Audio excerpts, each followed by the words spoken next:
Hello, everyone. My name is Skyler, and I'm Brad's son.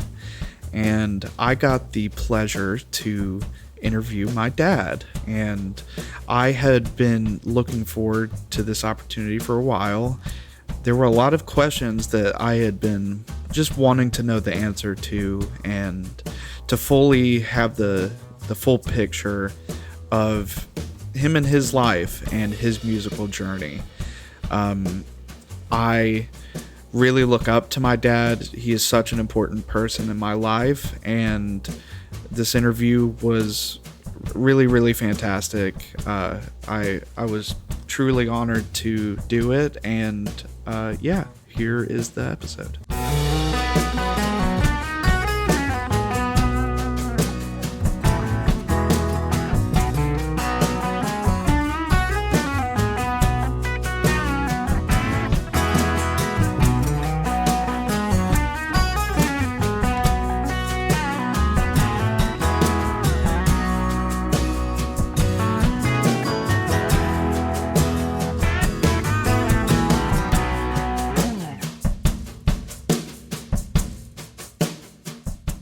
So I know you took a gap year after high school. I did. So what all were you doing during that gap year? And I guess I obviously you went to college after, but how did the preparation for that look?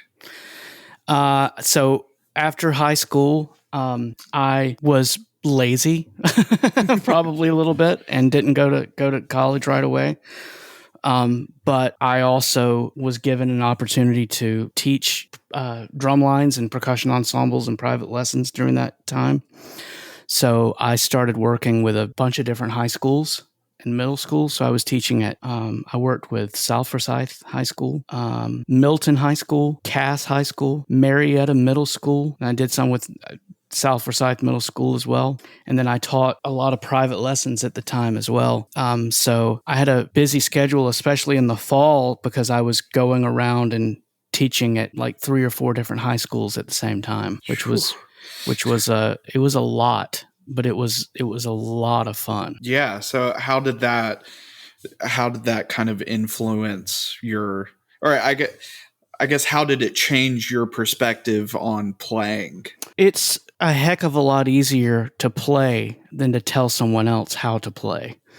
Right? Yeah. There's that old saying that, those who can't teach. Mm-hmm. And I do think that phrase was invented by someone who doesn't teach. Yeah. Because it's hard. It's difficult to be able to formulate the words that you want to say to someone in the most concise and impactful way that you can. Right. Is to say, all right, I'm working with a group of like 15 through 17-year-olds. I'm going to have their attention for about 45 seconds, so I better make it count with what I'm about to say. Yeah, absolutely. And it's made a little bit more difficult when and this is just the reality of teaching at really any level, that there are just going to be some people there that don't really care. Yeah, they don't care. And they don't, it doesn't matter what you say or how you say it. Unfortunately, it may not resonate with everyone and it may not connect with everyone, but there's still a job that has to be done, right? I think that there's a lot of things that I took away from that experience. One is being able to hear something and quickly identify what needed to be changed and to know the order in which it needed to be changed, mm-hmm. and then how to communicate that. And I then think knowing how to read a collective group of people's personalities and know how you have to adjust your approach to effectively get across what it is you need to do. Do you know what I mean? Yeah, absolutely. And that is so, it's difficult, and it requires you to kind of step out of your own ego for a second and adapt to the group, just like being in an orchestra or a new band and whatnot. Yeah. Well, and what was interesting at the time is that I was working with all of these different groups, and it was like the entire spectrum of ability levels across drum lines, right? I was working with this line that was fairly young, and then I would go and work with this, and it was kind of an intermediate group, and then I would go and work with another group, and I didn't even know if they even needed me there, because I'm like, what am I providing to them? So knowing how to choose your battles as an instructor and say, these are the things that I think we're going to be the most impactful for them to get the most out of our time together, right, where it's like, this group may need for me to talk about technical things. This group may need for me to talk about musical things because maybe the technical stuff is already kind of in place. And the other thing about it, and for people who may not be hip to the marching band world, is that there's a certain pace at which you want your rehearsals to go so that you don't get to that point too early in your season, and that you don't, of course, you want to be amazing quickly, but you won't want to get there too early so that your season flatlines midway through and then it doesn't go anywhere up from there. Right. Yeah, and it's such a tough balance. And even down to just one rehearsal, pacing out, like, okay, these students are only going to be able to handle a certain amount of information. What needs to get fixed right away? Yeah. It's just a lot of things you have to balance at once. Yeah, no, that's exactly right. Yeah, and just knowing when to lean in on this group, isolate this part, work on this musical thing. Yeah, and I don't know what it's, because I know you've done a lot of teaching too. It changes the way you approach your own playing, right? Mm-hmm. Is when you have to figure out how to communicate, and you're like, wow, maybe I'm doing that too. Maybe when I go from the A section to the B section in a piece of music, maybe I rush it too when the energy level goes up. Maybe right. I need to think about that with my own playing and, things like that. There's a lot of internal inside baseball that goes on with that, Yeah. And I felt like I had to be consistent with what I was teaching, and that I can't be criticizing students for having these bad habits when I have them too. Yeah, no, I get it. So I've and maybe I can ask you this in a place where other people will hear it, so you can not railroad. You don't have to yell at me too much about it, but you and I also got to spend a lot of years together in this weird capacity at our school where I worked and you were a student, where I was working with you either on the drum line or I was working with you in chapel band. How did you juggle that as a student, as your old man being the person that was leading those rehearsals? How did you handle that? That is a fantastic question. I feel like I handled it better than others, because I was not the only person that was a faculty kid, and I always tried to be as bought in to your message, because I think it's correct. Just your demand for excellence was always apparent, and so I saw some other students kind of fight against the fact that their parent worked there, but I didn't feel like I had to, because I felt like what you were saying and what you were teaching, I really fundamentally agreed with. Yeah, well, I appreciate that. And you were amazing with it, and just complete pleasure to work with. Oh, well, I know personally I learned so much during all of that, whether it was drumline or chapel band, but it was just awesome to see the people around me get that much better. I mean, just in I'd say 2 years of you working with the percussion at Wesleyan, it was a good percussion section by the end of it. Oh man, I feel like there are these moments that come along in your life where you realize that you are everything that you've been doing before this was preparing you for this thing that you're doing right now.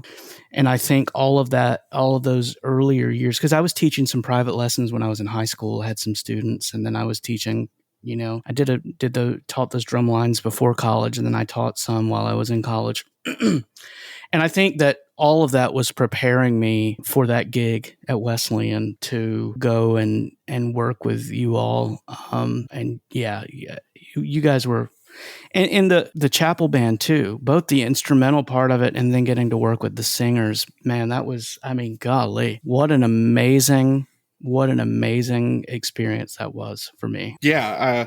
I mean, I was playing at a church in the past few years, and I showed a video of us. I think it was that version of It Is Well that we did. Yeah. And you had posted a video on Facebook of it. And I showed it to those church members, to the other musicians, and they were kind of off put by it. They almost felt a little bit threatened because it was a really, really good sounding group. It was really good. And, yeah. you know, I don't want to talk down to any, you know, previous experiences I've had, but that church was not nearly as good as that chapel band was. And but it just shows that it was so much about, I guess, you know, we're here for something else. You know, we're here to worship, and the product we need to provide for that needs to be of the highest quality. Oh, I agree. You know, and I think it's easy for us old people to say that the new generation doesn't care. I don't believe that, and I don't buy into that. I believe that I believe us old people generally don't expect excellence anymore. And I think that that group that you were in is proof that there was an expectation of excellence in every rehearsal, in the preparation leading up to the rehearsal, you know, and everyone was bought into that. Everyone was bought into it. Was I'm not going to be the weak link in this chain, and I'm going to show up. And yeah, it was amazing. Yeah, it was amazing. And I think a lot of my generation is kind of seeking that excellence. No, I think so too. I completely agree with you. And if you notice too, you know, once you started doing that and the level of musicianship raised, there were so many more people auditioning. Yeah, we had I feel so lucky and fortunate to have that opportunity to work with all of you guys, because it was there were some talented young people in that group. It's pretty amazing. Yeah. Well, and you did such a wonderful thing with you taught such realistic things, like just like Jack would do. Everything that you taught us, you had done tenfold. You know, having a bass player lock in with the drummer, that's like your every weekend. You know, so I was just saying that to you guys because I was still trying to figure out how to do it. Well, it's hard with guys like Scott who just don't. Right. Yeah. Poor me having to play with. I know. Having to play with him. You know, I think the other thing that I should have said earlier through people like Jack and Tim and Steve Ferris is that there should be so much importance put on learning the process first, learning how to learn, and that if you learn the process of learning a piece of music, that is transferable forever for every piece of it. Like if I'm having to learn a country song to go play on a gig that I have coming up, it's the same process that I used to learn a Cerrone etude on snare drum. Right. It's the process is the process. Right. And it doesn't matter what kind of music you're playing, knowing how to learn it is paramount, and that you will, as long as you know how to do that, you're going to be okay. You're going to be in good shape, you know? Yeah. So how much of that process do you think has influenced like your full-time job? So I'm a tech director at a elementary school in St. Louis, and I think it's everything. I believe, you know, as you are now in the independent school world working in technology, which is really funny to me, that we're both doing the same thing. And I will say to everyone listening to this that the thing that's really funny about this is that Skyler and I went through all of these years where we would talk to each other in the afternoons and the evenings about music stuff, especially when he was in college. And now we're both working in technology in independent schools, him in Austin and me in St. Louis. And now our phone calls are talking about wireless networks and server configurations and all of this stuff. We still have these great conversations, but it's just about completely different things. But to go back to your question, it's still the same thing. The process never changes, right? If I'm working on a student device, or if I'm working on a network setup, or if I'm working on an AV setup, the process doesn't change in that, you know, steps A, B, C, and D that you follow. And, you know, just like if I'm learning a new tune or a new piece or whatever, it's understanding the getting from point A to point B is in the process is the same, you know? Right. Yeah. Anyway, back to we haven't even gotten to your college experience. Oh, well, yes. But so why Belmont? Why did you want to go there, and kind of what was I guess the appeal, and what did you have to do to prepare to get in? And that's a good question about why Belmont. I think between I think during that gap year, I had started playing a lot more commercial music than I had the previous 4 or 5 years. I was so classical music heavy and leaning that I think I wanted to do something a little bit where I could do both. I could go focus on classical music, but I could also go and focus on commercial music. And I don't know what Belmont is like now, but in terms of percussion, it was very commercial music leaning when I was there, and not as much classical. Great faculty when I was there. Todd London, a great percussion teacher, and I learned a ton from him. But I got way more experience playing drum set there than I probably did playing timpani, for example. And Belmont was just close enough to home. It was just far enough away from home. It was in Nashville, which I went to a lot when I was a kid, and I loved that. I still kind of thought maybe I really, looking back on it, I don't know if I remember what I wanted to do with it. I don't know if I wanted to go and play on records, or if I wanted to go play in an orchestra. I don't know. I don't know if I remember what I wanted to do with it. I just knew that, you know, I wanted to do something with music.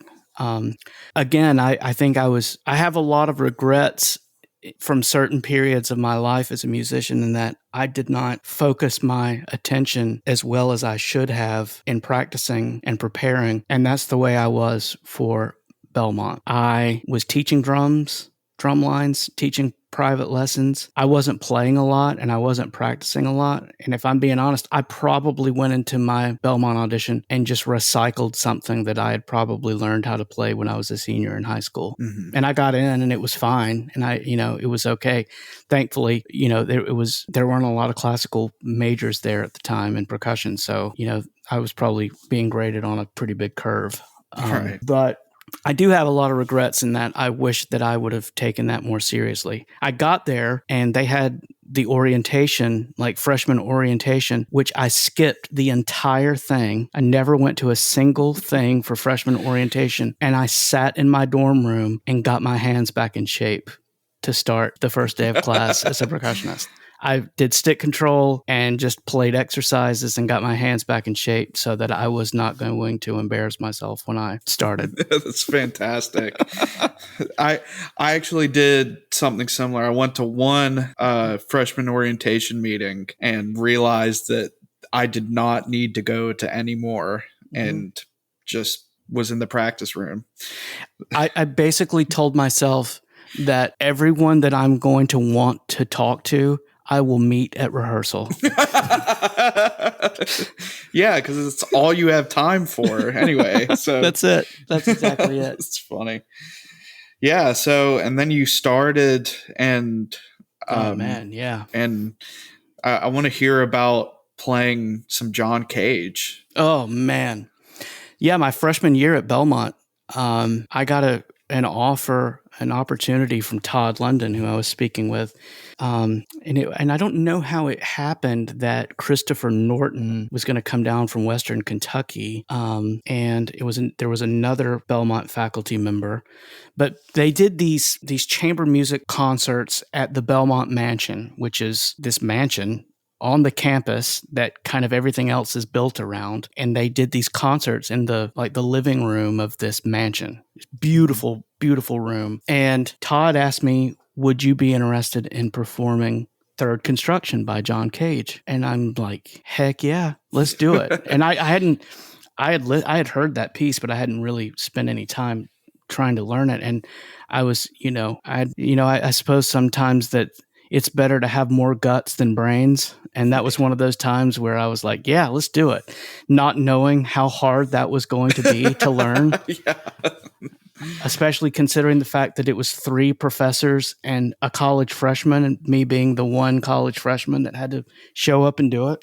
But showed up for rehearsals, and I spent some time shedding those parts. And, it's not an easy piece of music, and there's a lot of overlapping polyrhythms going on from the 4 different parts on a variety of non-traditional percussion instruments, from tin cans to conch shell to different drums and different sounds. And it was boy, am I glad that I was able to do that. So we did the concert, and then we did another performance of it for Nashville Public Television, and they brought a video crew in, and we recorded the performance live that they showed on public television in Nashville. I've never seen the video of it. I don't think I've ever seen it, but I'm sure it's out there somewhere. I'd like to find it and watch it. Yeah, I would too. But I find that so impressive doing that as a freshman. One, because it's just a hard part. Like it's just really, really difficult, but that's just half of it. I think the other half of the difficulty is showing up and playing it with those high level people and being able to fit your part within that whole mess of things going on at once and make it feel good. And, that's really hard to do. I think sometimes it's best not to know how difficult something is as you're doing it. Yeah. Yeah. And I think maybe that was part of it, in that I was just trying to do it and not embarrass myself in front of these people that I had a lot of respect for. I just wanted to show up and to go back to what we had, the previous conversation we had about this, getting my rear end handed to me by that teacher at Brevard many summers before this. I didn't want to show up and be the one that was unprepared. Right. And so I wasn't the one that was unprepared, So it was an amazing experience. And Christopher Norton is now the director of percussion at Belmont. He moved from Western Kentucky, and what an amazing experience it was getting to play under him and Todd and Jeff. I can't remember Jeff's last name. He was a drum set teacher there, but another great player. And boy, that was a cool experience getting to do that. Yeah, absolutely. So you were there for a few years, and then you go and take a gig playing on a cruise ship. I did. Yeah. So just tell me, I'm really curious about like the process of, how did that work with rehearsals and learning music? Like what was the turnover for getting music and then having to perform it, and like how much playing did y'all do? Yeah. So a guy that I played with a lot at Belmont is a guy named Aaron Hatmaker, and Aaron's a great bass player, and he recommended me for that gig. He was already there, and they were no longer, they were in need of a drummer. And I've been playing some gigs around Atlanta. They took a chance on me when I first went on that cruise ship gig, and I was looking back on it. I don't think that I was prepared for it as I would like to have been. I spent a lot of time practicing on the ship because it was demanding, both musically and just on the bandstand. Had a pretty intense band leader, and he kicked my rear end on a daily basis there for a while. It got a lot better, but that process was really tough. So we were the show band, and it was like a 6-piece band. I think it was 3 horn players and rhythm section, trumpet, trombone, saxophone, piano, bass, and drums. Aaron was playing bass, I was playing drums, and we played all of the dance sets. So they did like ballroom dancing lessons. Mm-hmm. And so they would teach they had dance instructors that were on the ship, and they would teach every style from swing to tango to cha-cha to merengue to samba. So we had this thick book of all these charts, and we would play it, it'd be like, and we would just call up tunes. He would call up there was like no set list, and he would just say, all right, we're going to do this. This is a merengue, and 1, 2, here we go. And that was that. And then they would bring in guest artists for every run. It might be a stand-up comedian. It might be a singer, it might be an instrumentalist. And our job was to either play them on and off, or we would back them up. So let's say the run started on Sunday. We would meet on the ship on Sunday afternoon.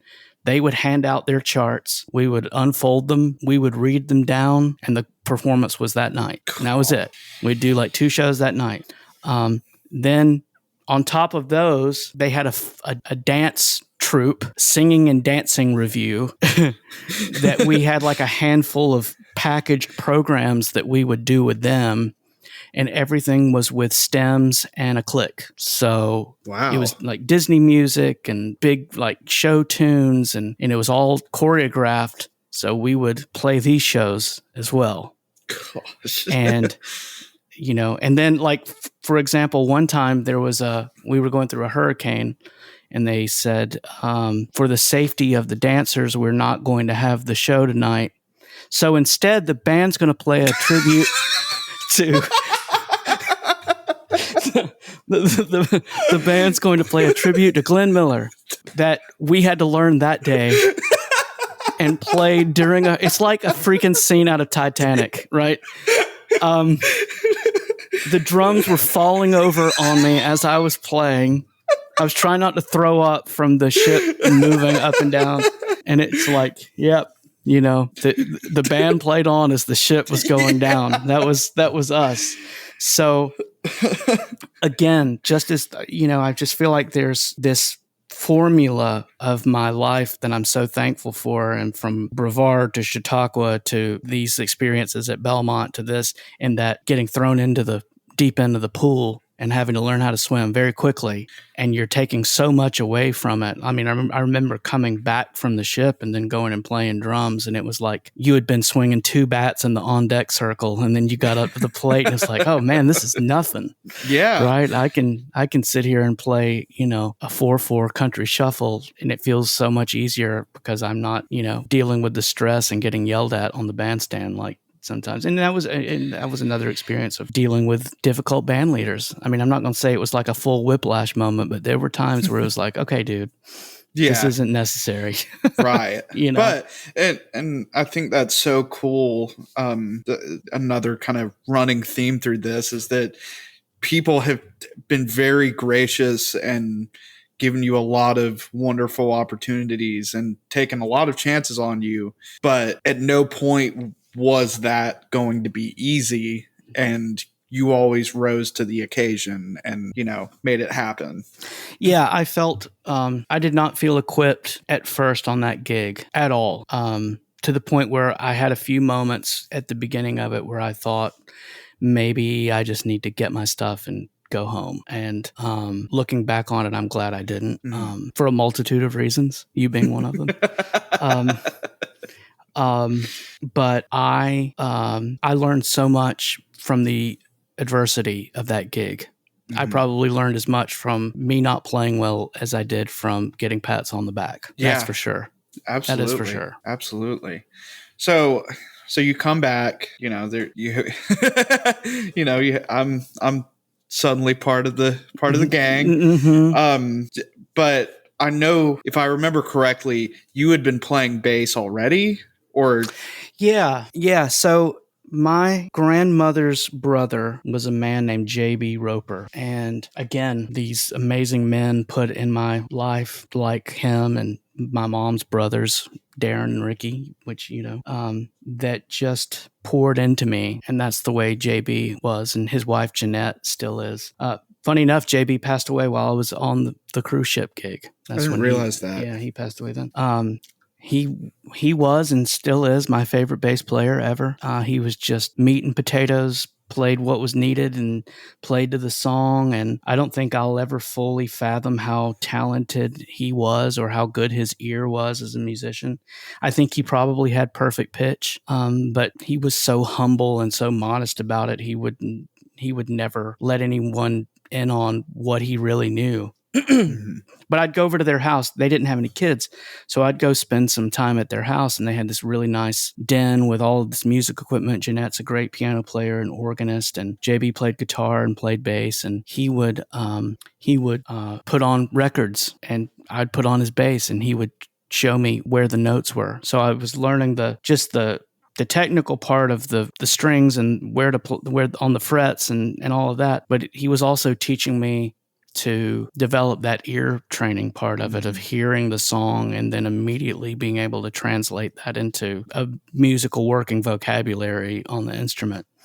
And so, somewhere along the way, I started playing bass just a little bit. And I think after I played bass some in that year between high school and college, I played a little bit, did a little band thing for a little while. Tim Sweatman, who was on the show, he was on the podcast. He and I did a little band thing for a little bit and played some songs together and did some recording together. And then I played some while I was in college. Very little. I was playing some in a Christian group back in Georgia, and I would drive back on the weekends and play. But I really wasn't, I don't think I was taking it very seriously. Mm-hmm. But after the cruise ship gig, I came back and got an opportunity to put a band together to go play this gig, and wanted to be the singer instead of, I think it's funny. I'm kind of thinking through all this as I'm saying it to you. I had that early phase in my life where I was the singer and then was sick of being the singer. Mm-hmm. And then I became the percussionist. And then after all of this, I think I was ready to not do that. Yeah.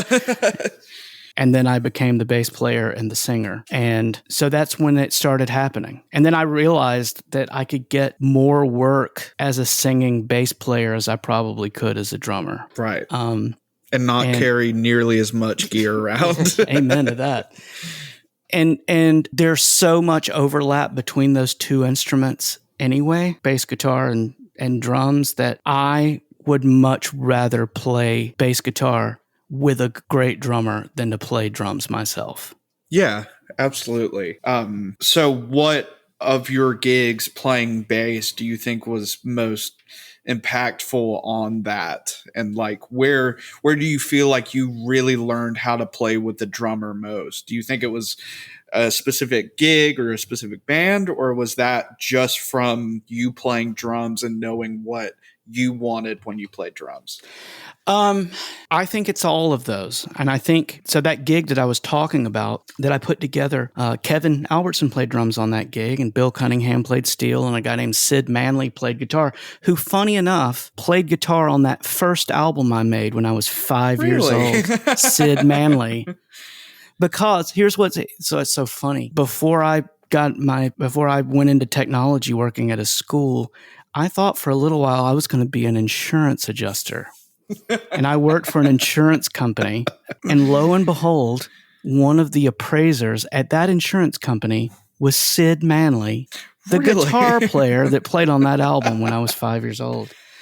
And we started playing music together. And we went and played that one gig. And on that gig, that day I met Tommy Dodd. He was there at that gig. And Tommy, God rest his soul, I could never, ever overstate the impact he had on me as a musician, and how many opportunities and how much he stuck his neck out for me, because I was so green and didn't know what I didn't know yet as a musician. And he just told everybody that they needed to call and hire me. And people started calling and hiring me because of him and his reputation. So I had a band that I had a house gig. We were playing at the American Legion in Alpharetta. Bill Cunningham played, Terry Swanson played, and Sid played.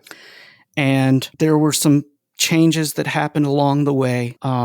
Bill left and Terry left, and Tommy started playing steel guitar, and then Kevin Albertson started playing drums. And Sid wound up leaving the group, and Mike Johnson played guitar. And then Kevin left the band, and a guy named John Basler, or Johnny B, started playing drums. And all of those guys, I mean, golly, I was just talking with Kevin by text the other day, just talking about how much we love playing music with each other. And I feel that, I mean, he knows how I feel about that. And I feel that way about Johnny too. And the thing that was funny about Johnny's playing is that he was as good of a country drummer as you could ever hear, but he grew up listening to R&B and soul music and Tower of Power and Aretha Franklin and Sam and Dave and that kind of stuff. And not before him did I realize that there were more similarities between those two styles of music than there were differences, and that it's around the simplicity and the groove more than anything. And he approached, I think that he approached country drumming, and still does, he's still a freaking great drummer, still approaches drumming country drums from an R&B soul. Everything sits back, and we had one gig in particular. I remember this one like it was yesterday. We used to do all these radio promotions for the country stations in Atlanta, and one Saturday afternoon we got hired to play at a boot store. You know, okay, it was a couple $100 to play for a couple of hours, so we all went and did it. We were playing on the front porch of this boot store in Gainesville, Georgia.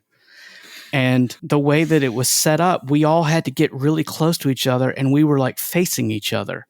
So it was like a rehearsal, and we played really quiet, and everything just gelled. And it was the first moment as a bass player that I remember thinking, "Oh, this is what it's supposed to be like." Yeah, and it changed everything for me. You know, I feel like I'm a bass player by necessity to be in the band and to accompany what I'm doing as a singer. I don't consider myself a bass player like so many other players out there. I feel like the designated driver of the band, you know, to just play what is needed and stay out of the way. And I've learned that from getting to play with really great drummers over the years, like Johnny and Kevin and Terry, and then on to people like Scott Meter and Jimmy Mouton and Tom Knight and Wayne Vire and all these, Joe Lee and all these great drummers that I've gotten to play with over the years. And more than 20 more that I can't even, that, you know, I haven't named, that just understand their role in providing the groove for the group, you know? Absolutely. Do you feel like your what you considered like what you think you should do as a bass player, do you feel like that's changed at all? Yeah, I think so. I think that age brings perspective, which in turn hopefully brings some wisdom. I probably play a third of the notes now that I did 20 years ago. And again, I try to honor my heroes, the J.B. Ropers of the world, in the way that I play and serving the song. And I think if you're playing in a band with a singer, if you're listening to a band with a singer and you notice the bass player's playing too much, or they're playing something that's not correct. Yep. You should never, ever be a distraction from anything else that's happening from a lead perspective. Right. It is a support role, and that's what you sign up for, and that is okay. Yeah. That is okay. Well, and I think you having that mentality has, and I don't think it's just with bass. I think you're the same way with playing drums, where it's having that mentality has just gotten you hired so much. Oh, man. Well, you know. Well, and some of I have a list of heroes on drums, but I would say my biggest commercial drum hero is the late great Carlos Vega. And if you're listening to this and you don't know who he is, look him up and go listen to him. And it's one of those things that if you don't pay attention to the drums, you may not even realize that he's even there, because he plays so to the song that he almost doesn't exist in the song. Do you know what I mean? Yeah, it's so background, but it's perfect. He's driving so much of it. It's unbelievable. I've loved James Taylor since I was a kid, and I've loved everything James Taylor has ever done. But when Carlos Vega was in his band, there was never and never will be anything better than that. No. I'm sorry. There was nothing better. And I got to see him in Nashville when I was in college. I got to see James with Carlos playing, and it was just the greatest. I mean, that is, as a rhythm section member, that is the North Star for me, is Carlos Vega. Yeah, I like that. And yeah, I mean, that's it. And even all of the other stuff he did, like, it was just so perfect. Yeah, no, I totally agree. Yeah. So yeah, just understanding that role. I mean, I think that I'm okay with, and I know there are times where the bass player and the drummer play off of each other, where maybe you're not playing the same thing, but I really prefer as a bass player to focus in on the kick drum and to play the changes to the pattern that the kick drum is playing. I think it creates and establishes the correct foundation for everything else. Now, I know there are times where it's not going to be the same thing, but for the majority of the music that I play and that I like to listen to, I think that's the correct formula for the building the groove from the bottom up.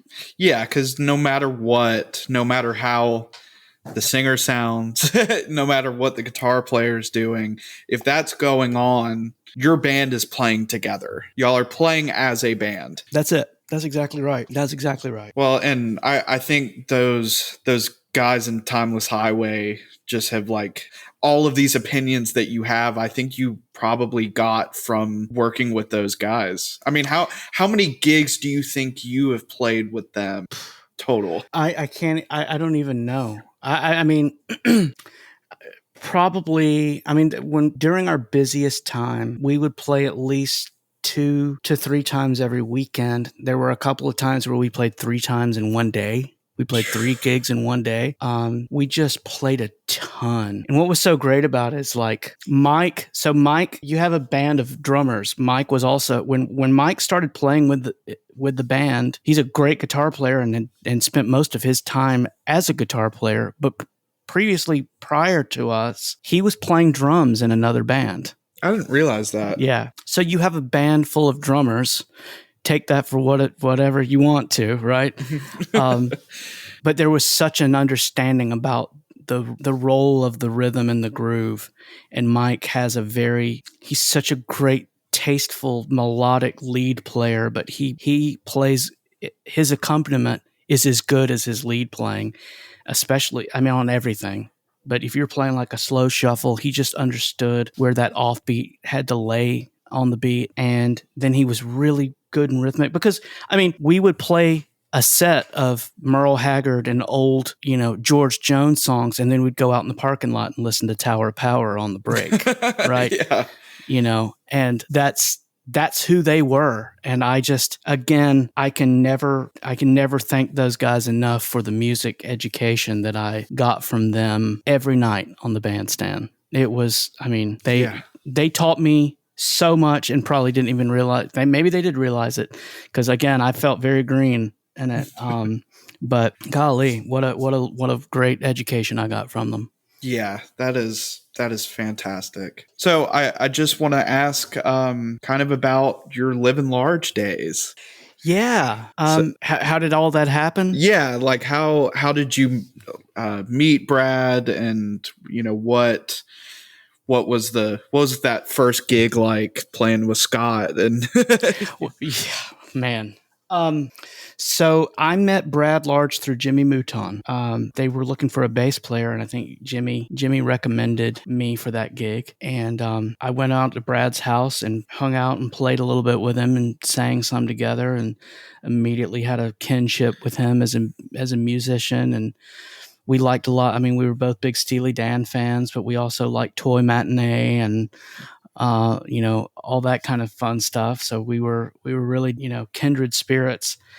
And then I show up for the first gig, and on the first gig, it was actually Wayne Vire playing drums. So, quite a great first impression into the band is getting to play with Wayne, because he is a freaking groove machine.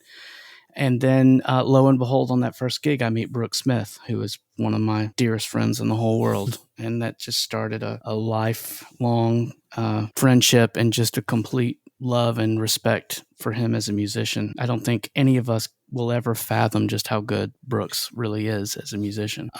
So yeah, we, Living Large was primarily a wedding band, but we did a lot of corporate events in a lot of different configurations, from a 4-piece or a trio up to a 10-piece band with a full horn section and a couple of singers. And just got to meet great players in that band. Darian Emery, I immediately think of, who's Sonny's brother. Darian is an amazing sax player. Michael Hoskin, who plays saxophone, and Marty Martin. And then, of course, I got to work with Maria Howell and Adam McKnight, who've both been on the podcast, both incredible singers. And then, lo and behold, one Saturday we were playing a wedding out in Gainesville. I think it was in Gainesville. And I saw on the email that this guy named Scott Meader was playing. And I had heard of Scott for years, but had never experienced his playing. And we show up on the gig, and we get set up, and we're about to sound check, and they start with the drums, and Scott starts playing, and I literally stopped in my tracks and just turned around and looked at him, because I just couldn't believe the way he was playing. I couldn't believe it. And we sound checked, played a little bit together, and then we went in the green room. This gig was at someone's massive mansion. There's a huge house, so the band had access to their basement. And the thing I remember most about Scott on that first gig is that he and I sat for about 2 hours and watched college football with each other and just hung out and talked about our lives. And he was as good of a drummer as I had ever heard in my life, both on sharing the stage with or any player I'd ever heard on a recording ever. And he was the nicest person that I had ever met. And he wanted to know more about me than he would ever tell me about himself. And it was just such a beautiful lesson in professionalism and understanding the way to treat people. And for the next however many years, I got to play gig after gig with him. And I tell everyone, it's like taking your groove in for a tune-up whenever you play with Scott, because he has such an understanding of where the beat should sit for a particular song. George Sandler's the same way. Mm-hmm. I mean, I tell George every time I talk to him that I've never played with a drummer who remembers the exact tempo of every song that I sing like him. He and I could play together right now, and he could call up a tune that I was going to sing, and it would be the exact right tempo because he would remember it. Gosh. But my favorite memory of Scott on the bandstand is that he would take the set list. The set lists were arranged in 3 columns vertically for each set of the gig, and he would fold the piece of paper, and first few gigs I saw him doing it, he would sit there and stare at the set, and he'd sit it down on his kick drum. And if it was a set of 3 or 4 up-tempo tunes, he would just go one right into the next. We weren't playing with a click. There wasn't anything programmed or anything like that. He just understood. He played as a producer, and he understood our role of keeping people on the dance floor and making one thing, and he would just, set things up in the tune. You just always knew where things were supposed to go in an arrangement. And the education I got from being around someone just so incredibly good and so kind. I mean, what an amazing human being he is, I mean, he stinks. He doesn't play very well, but golly, he's just so good. Yeah. Well, I mean, you and I went to that. I remember you and I went to that Jeff Porcaro tribute thing that they had that night at that place. And I'd been telling you about Scott, but you had never heard him play. And I will never forget when he came out and started playing, you sat up in your chair and you're looking at me like, what is happening right now? Well, and I think what says how good he is that he wasn't playing like a bunch of crazy fills. He wasn't playing some complex anything. It just all felt so good. Yeah, it's just correct. It's just what the song needs is what he plays.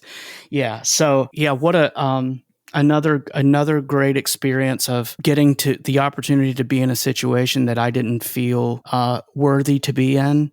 Mm-hmm. That turned out to be such a beautiful educational experience, which was playing in that band. Yeah, it was so good. So what changed about your playing from that experience? First and foremost is that I'd played a lot of material that I probably had not played before, especially in the dance music thing, and just playing with great players and knowing your role in that, and when to maybe play a little busier, maybe when to sit back, and just it was such a vocal centered band, and to know what we were supposed to do for that, right? And it's easy. I think we always talk about playing to the song, and we immediately think of slow songs when we think about playing to the song, but you got to play to the song on the fast ones too. Right. Right. And not get carried away with what you're doing. You know? And it's two completely different skills, honestly. Yeah, it absolutely is. No, you're exactly right. It's two completely different things. Man, that's fantastic. And if I remember correctly, you met Steve Ward through that. No, actually, I met Steve Ward through Timeless Highway. Really? Yeah. So Steve and Tommy met at some point. I don't remember how they met each other, but we wound up playing a gig with Steve. Steve had a gig without a band. And so we went and showed up and played this wedding reception, and he sat in with us and played that gig. And it was like we played a verse and a chorus of But for the Grace of God, and he and I sang it together, and we looked at each other and like, well, where have you been my whole life, right? Yeah. And it was that way ever since, and I still feel that way. Funny enough, as I just get a text from him right now, as you and I are talking to each other. So funny. Golly, I mean, the guy has forgotten more songs than I'll ever remember. He sent me his song list before the first gig we ever did together, just the first duo gig we did together, and I thought, what have I done? What have I done to myself? I'm not going to be able to show up and play all this material with him. There's no way in the world. And again, everything, he has everything in the world to be proud of, but shows himself with nothing to prove, right? And just a beautiful human being that taught me more than he'll ever realize. Of everything from the way he plays to the way he sings to the way he talks with the audience between songs to the way he mixes sound. Oh my gosh. The monitor mixes on the stage were better than any front of house mix you could ever hear anywhere. I would just look at him and be like, I don't even want to sing right now because it's just so perfect. I feel like I'm going to ruin it by putting my voice through these speakers. He's just, yeah. I always said that my dream was to play music with James Taylor, and I would never get that opportunity. But getting to play with Steve Ward is the closest thing to that I'll ever get to do. Absolutely, and y'all just played so well together, and really all of the bands you're in and have been in, you have always just come in looking to lock in as much as possible. And I think that shows with your preparation, but it also shows with how you interact off stage. Absolutely. And I've played in bands that have been really good on the bandstand where everybody kind of went in separate directions when the sound check was over. But for me, my favorite bands I've ever played in are the ones where it's this cohesive thing on and off the stage, where the set is just an extension of the hang that's been going on prior to the gig. Right. Because I look at good sports teams. The ones with all the talent typically don't win the championships, but the ones with the chemistry do. Right. Right. And there's no substitute for great chemistry in a group. No. And I think because you have focused so much on your role as a drummer or bass player or singer, and you have focused so much on, not taking the spotlight, but providing what's needed, I think that's why you're always so successful. is that you can go into kind of any situation and immediately make it better, and it will immediately be cohesive. I mean, Well, I appreciate you saying that. And, I know you're my kid, so you have to say those nice things. well, But, I wrote a pretty good script for it. So thanks, Chat GPT.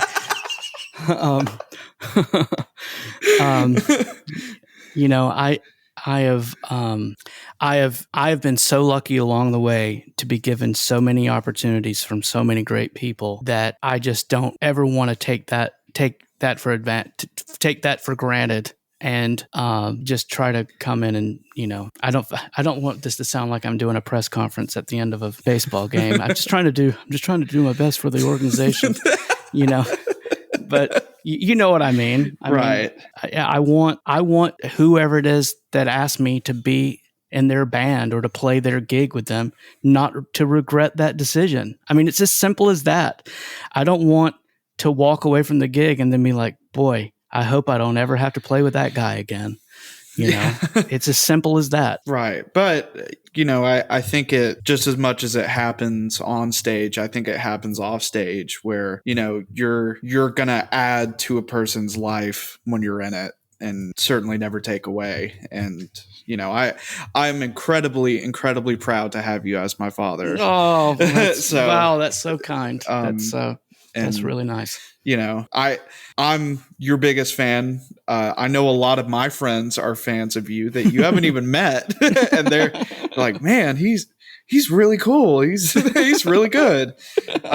So I know you talked a lot about just the impact that everyone has had on you, but I don't think you'll ever fully understand what impact you've had on everyone else. That's really kind. And, I think if you just go and look back at all of those experiences, you'll kind of see how much you've added and just been great. So, well, thank you. I appreciate you saying that. I have lived an incredibly great and blessed life, more than I'll ever deserve. I've gotten to do so many amazing things and amazing opportunities, but none of those compare to the great people that I've gotten to do those with. Right. Mm-hmm. And I've gotten to play music with so many great people over the years. But selfishly, I have to say that the times that you and I have gotten to play with each other have been at the top of the list for me. Oh, absolutely. Yeah. The top of the list. When we play, it's just like, I don't have to think. It's unbelievable. I love it. And it's one of those things where it's like I don't know if it's because we are father and son, or if we have listened to so much of the same music, or we're just so similar in so many ways, but it's like our heart beats at the same rate when we're together, and it just works when we play. It's so good. Yeah. I love it. Yeah. Well, thank you for doing this. I'm really I learned some awesome things about you from this, and well, thank you for asking me to do this. I have I've never been as nervous before one of these as I was this. But this has been a lot of fun, and I'm just proud of who you are and what you're doing, and your journey through all of this, because you've had an incredible musical journey. I say maybe it's on a little bit of a hiatus at the moment, and that's good. That's okay. Yeah. And you'll do it when you're ready. Right. But I think it has given me the chance to kind of take a step back and look at, and especially with this interview, just getting to look back on my experiences with you and the music that you've made and stuff. It's just helped me kind of reappreciate music, and I kind of have that curious bug, that I did a while ago. As we continue to share like 5 albums a piece with each other every week, and say, "Hey, check this out. Hey, check this out. Check this out." Well, Skyler, I love you, buddy. I love you too. Thank you, and thanks for doing this. And who knows? Maybe we'll talk for another few hours somewhere down the road and do this again. Absolutely, that would be fun. All right. Well, thank you. Thanks. Thanks for listening to the Bandwich Tapes. I'm your host, Brad Williams. The show's theme is called Playcation and was written by Mark Mundy. Drop me a line at the email address, thebandwichtapes@gmail.com. Make sure to subscribe to receive new episodes of the podcast. And while you're at it, please tell someone else about the show. Thanks for listening.